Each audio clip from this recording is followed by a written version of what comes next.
잠이 올 때 한 번 정도 짬내서 한번 들어볼 법한 한국사 특강 쇼터드입니다. 오늘은 100만 인구로 2억을 지배한 그 몽골의 침입과 항전에 대해서 소개를 한번 해드리려고 합니다. 오늘 소개해드릴 칭기즈칸은 세계의 상당 부분을 지배했던 정복자죠. 정복자로 알려져 있습니다.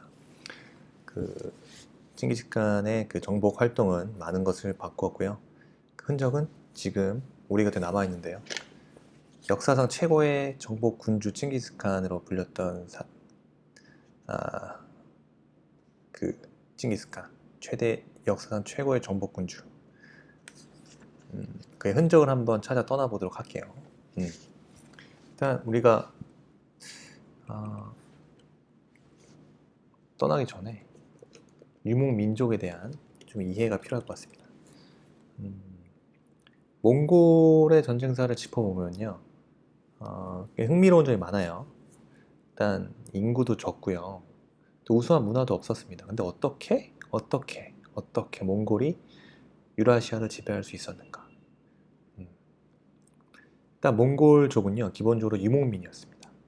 유목민은 말 그대로 한 곳에 정착해서 농사를 지으며 살아가는 그 농경 민족과 반대로 양이나 말을 키울 수 있는 목초지를 찾아가면서 이동하며 살아갑니다. 상대적으로 농경 민족에 비해서 문화적 수준이 떨어지는 것으로 알려져 있는데요. 아무래도 한 곳에 오래 머물지 못하니까 뭔가 무언가 진득하게 발전시킬 기회가 없었던 거죠.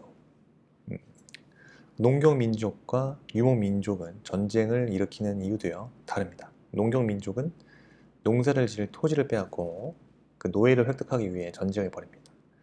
그런데 유목민족은 목초지 확보와 재물의 약탈이 목적이죠. 물론 유목민족이 훨씬 그 호전적인 특성을 띌 수밖에 없겠죠. 12세기 중반 태어난 칭기즈칸 역시 몽골의 유목민족 출신이었습니다. 어렸을 때 아버지가 독살당하는 등 힘든 시기를 보냈다고 합니다. 그러다가 점점 세력을 키워 13세기 초에 몽골을 통일하고요, 군사 조직을 재편하면서 마침내 세계를 정복할 만한 최고 수준의 기마병 군단을 완성합니다. 이 군대는요, 중국을 시작으로 중앙아시아, 서남아시아, 러시아, 동유럽 대부분의 지역을 몽골의 영토로 편입시킵니다. 그 전성기 몽골은 인류 역사상 두 번째로 큰 나라였습니다. 첫 번째는 대영 제국이었죠. 현대의 몽골인들에게 칭기즈칸은 국가의 상징이나 다름없는 인물입니다. 지폐에도 등장하고요, 지명으로도 활용되고요, 집집마다 칭기즈칸 초상화가 걸려 있다고 하네요. 자, 그러면 전쟁의 기술 한번 해볼까요? 전쟁의 기술. 일단 대체 어떤 힘이 있었기에 말 많다고 돌아다녔을 텐데, 그죠? 어떻게 그토록 넓은 지역을 지배할 수 있었을까? 무엇보다 몽골인들은 오랜 유목 생활을 통해서 기마와 궁술에 특화된 뛰어난 마궁수들이었습니다. 자, 몽골 군대의 상징은 기병입니다. 몽골인들은 3살 때부터 말 위에 오르는 경험을 해서 7살만 되어도 승마에 대단히 익숙해진다고 합니다. 말과 거의 한 몸이나 다름없이 살다 보니 체형 자체가 아예 안짱다리였죠. 따라서 기병전에는 당해낼 군대가 없었지만 거꾸로 말없이 맞붙는 백병전에는 대단히 취약했습니다. 100m를 주파하는 속도가 20초를 넘어버리니까 최강의 병사들이 웬만한 여자보다 느렸다고나 할까요? 이는 훗날 몽골군이 일본 원정에 실패하는 치명적인 이유가 됩니다. 어쨌든 우선 몽골 기병의 첫 번째 강점은 기동력입니다. 첫째, 기동력. 당시 몽골 기병은요, 하루에 100km 정도 이동이 가능했다고 합니다. 이게 당시 기준으로 얼마나 빠른 건지 감이 안 오실 텐데요. 자, 임진왜란 때요, 일본군 보병이 서울까지 오는데 20일 조금 넘는 시일이 걸렸습니다. 서울에서 부산까지 한 400km 정도죠. 그럼 하루에 20km씩 전력으로 전진을 한 셈이죠. 이렇게 따져보면 몽골 기병이 부산에서 서울까지 진격하는데 4일이면 충분하다는 계산이 나옵니다. 상상이 되시나요? 자, 이렇게 빠르다 보니 상대 입장에서는 몽골이 쳐들어온다는 소식을 듣자마자 공격을 받는 격이었죠. 그런데 전쟁에서는요, 군대가 빨리 움직인다고 해서 무조건 좋은 것만 아닙니다. 보통 군대는 전투부대만 독자적으로 움직이지 못합니다. 그죠? 지원병이 있어야죠. 군인들이 먹고 자고 쉬면서 무기를 또 보충할 수 있게 지원하는 보급부대가 반드시 따라와야 합니다. 전쟁 역사에서 보급 문제는 항상 그 승패를 가르는 중요한 요인이었죠.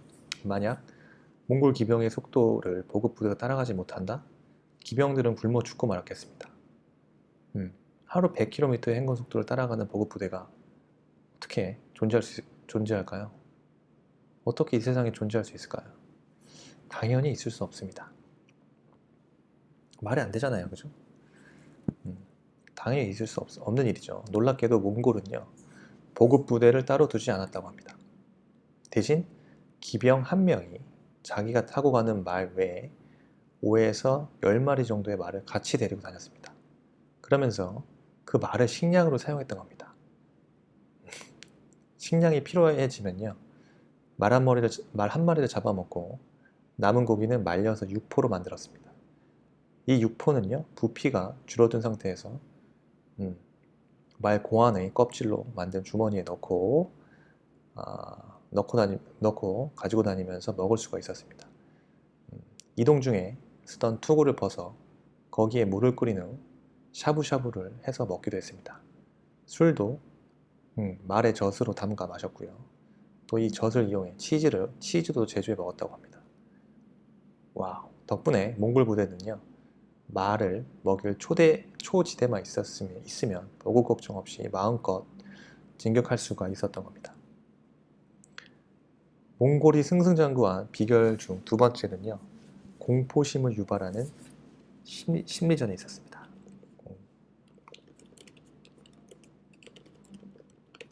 네.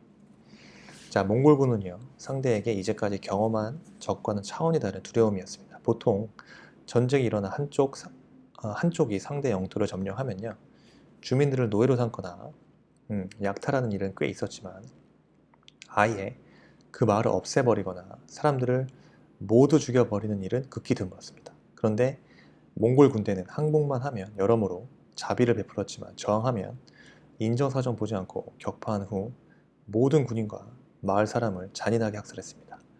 예술작품, 유적지, 문화유산 따위는 그들의 관심 밖이었습니다. 마을과 도시에 온통 불을 질러 주거지와 농지를 폐허로 만들기 일쑤였고요. 또 몽골인은 노예도 영지도 필요 없는 유목민들이었기 때문입니다. 특히 러시아를 정복하는 과정에서 이런 일이 잦았다고 합니다. 그 유례없는 잔인함이 유럽에 전해지면서 유럽의 기사들은 싸워보기도 전에 겁을 먹고 사기가 땅에 떨어져 버렸습니다. 폐허로 변한 땅을 몽골인들은 어떻게 썼을까? 그곳에 풀을 심고 떠났습니다. 나중에 불탄 재를 거름삼아 풀들이 자라면 말을 먹이려고 쓰기 위해서였죠. 농지를 확보하고 그곳의 주민을 노예 삼아 곡식을 수확하는 농경민족과 달리 목초지 확보와 약탈만을 목적으로 하는 유목민족은요, 아무런 감정 없이 점령지를 순식간에 지옥으로 만들어버렸습니다. 자, 세 번째로 몽골 기병은 전술력이 매우 뛰어났다고 합니다.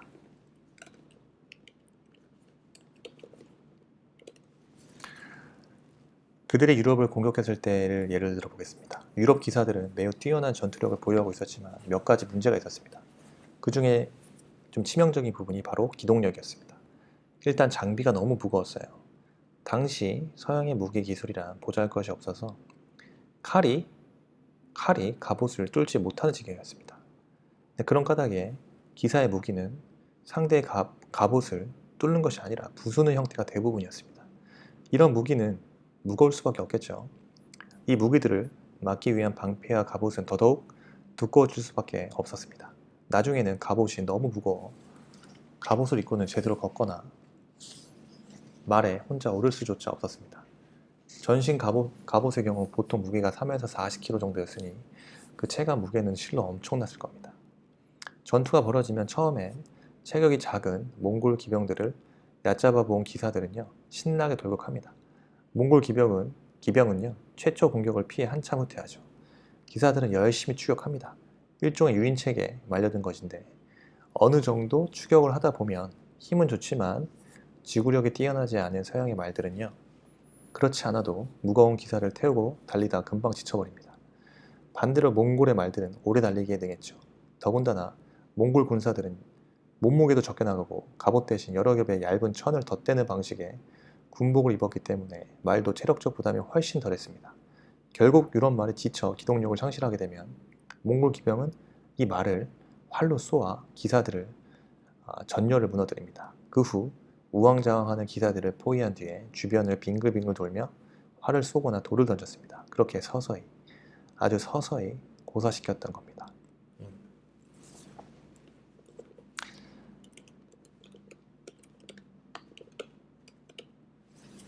이렇게 막강한 몽골, 우리나라에는 어떻게 대처했을까요? 세계를 다 집어삼키려 했던 몽골이 멀지 않은 고려를 그냥 둘리 만무했겠죠. 물론 고려도 만만치 않게 저항했습니다. 그때는 장군들이 나라를 다스리던 무신집권지이기도 했고요. 무신집권.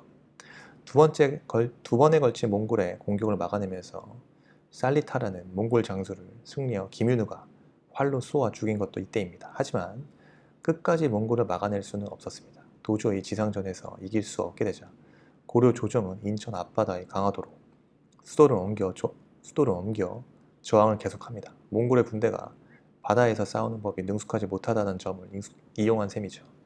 그러자 몽골은 굳이 바다를 건너오지 않고 한반도를 마음껏 누비며 특유의 방식대로 나라 곳곳을 불태우고 사람을 학살합니다. 이때 초조대장경과 황룡사 구충 목탁도 소실되어 버린 거죠. 나라 전역이 잿더미가 되는 것을 보고 만 있을 수 없었던 고려 조정은 끝내 굴복합니다. 예, 개경으로 환도한 황복하죠. 그때부터 80여년간 원나라의 직간접적인 지배를 받게 됩니다. 그때 중앙조정의 항복에도 아랑곳 없이 끝까지 몽골에 저항한 부대가 바로 삼별초였습니다. 이들은 제주도에서 마지막까지 싸우다가 고려의 배를 타고 건너온 몽골군에 진압당하고 말죠. 이런 삼별초의 정신을 기려서 항몽 순우비가 제주도에 세워졌습니다.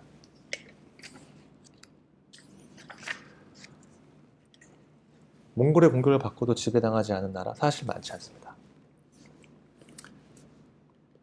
그중 바로 일본인데요. 그중 하나가 일본인데요.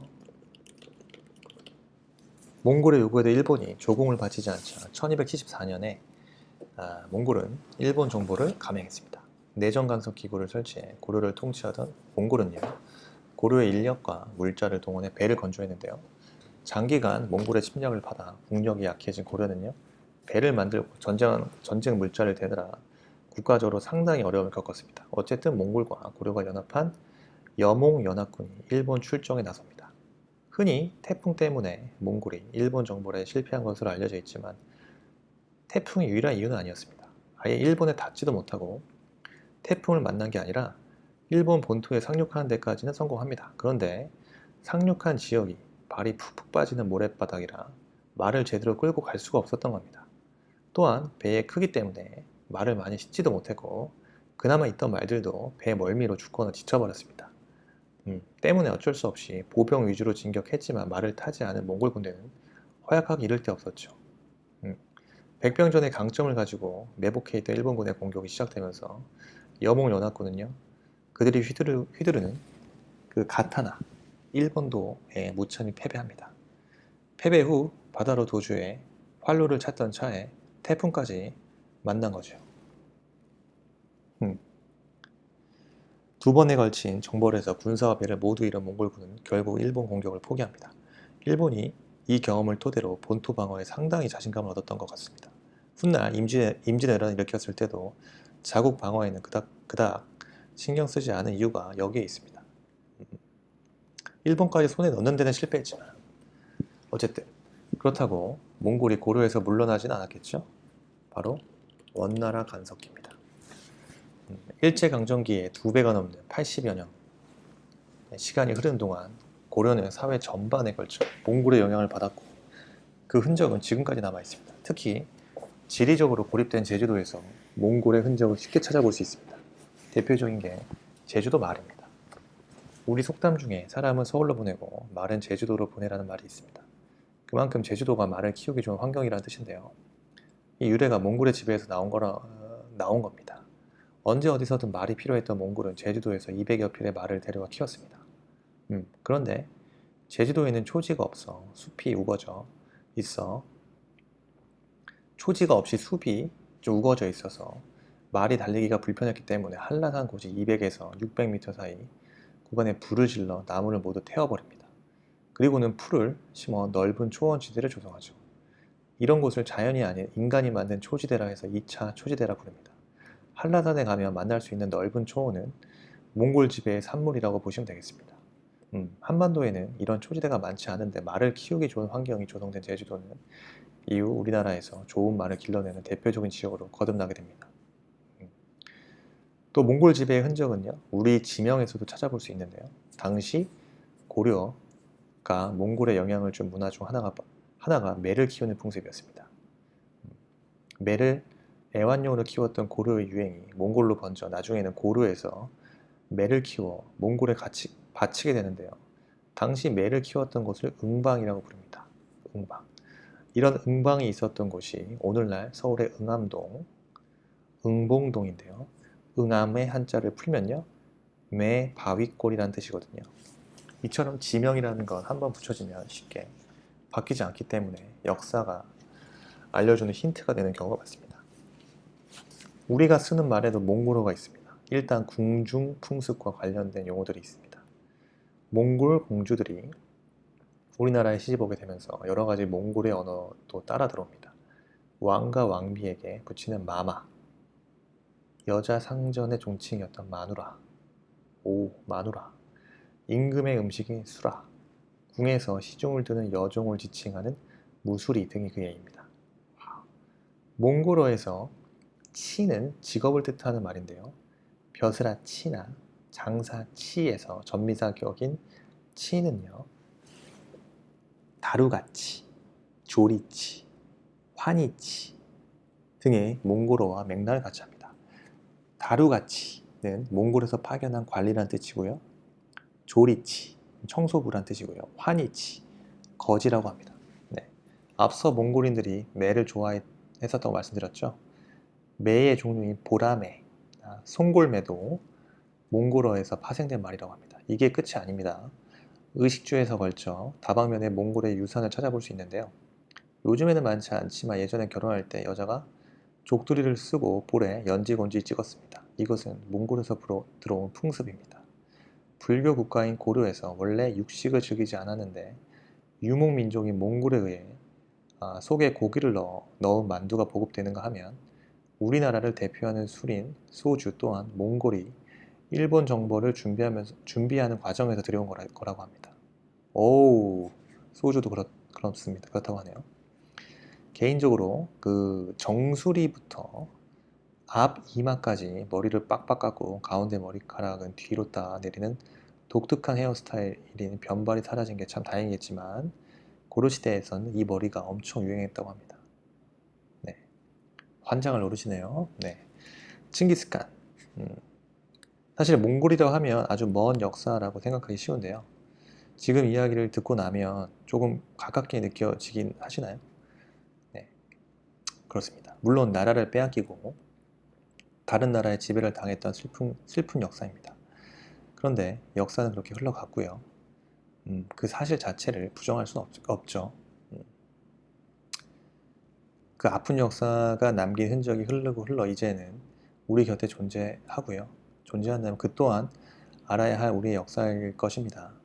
최근 몽골은 남북한 동시 수교국으로 한반도와 우호적 관계를 맺고 있고요. 몽골 사람들은 한국을 꿈의 나라로 생각하며 한글 공부도 열심히 한다고 합니다. 나중에 몽골과 우리가 더욱 가까워질 때 과거의 역사가 남긴 여러 가지 끈들이 긍정적인 역할은 하지 않을까 기대해 봅니다.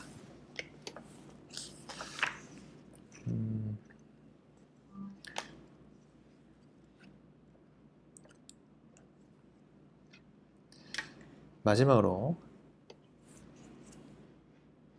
간단한 역사적 상식. 칭기스칸의 몽골과 대모 항쟁입니다. 요약하면 13세기 초 몽골 제국을 수립한 칭기스칸은요, 주변 국가를 차례로 정복하여 역사상 유례없는 대제국을 이루었습니다.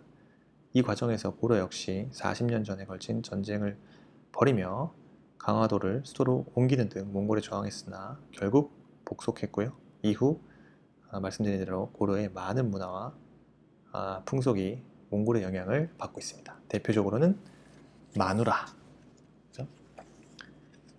정말 마누라 정말 잊을 수 없겠는데요. 그다음 수라, 이게 다 몽골에서 유래된 말이라니. 여자 상전의 존칭 마누라, 왕과 왕비에게 붙이는 마마, 무수리, 시중을 드는 여종을 무수리. 참. 장사치, 벼슬아치 같은 전미사경치. 그 다음에 그죠? 어쨌든 오늘도 상식이 풍부해지는 잠깐의 시간이 되셨기를 바라고 이상 한국사 특강 마치겠습니다. 감사합니다.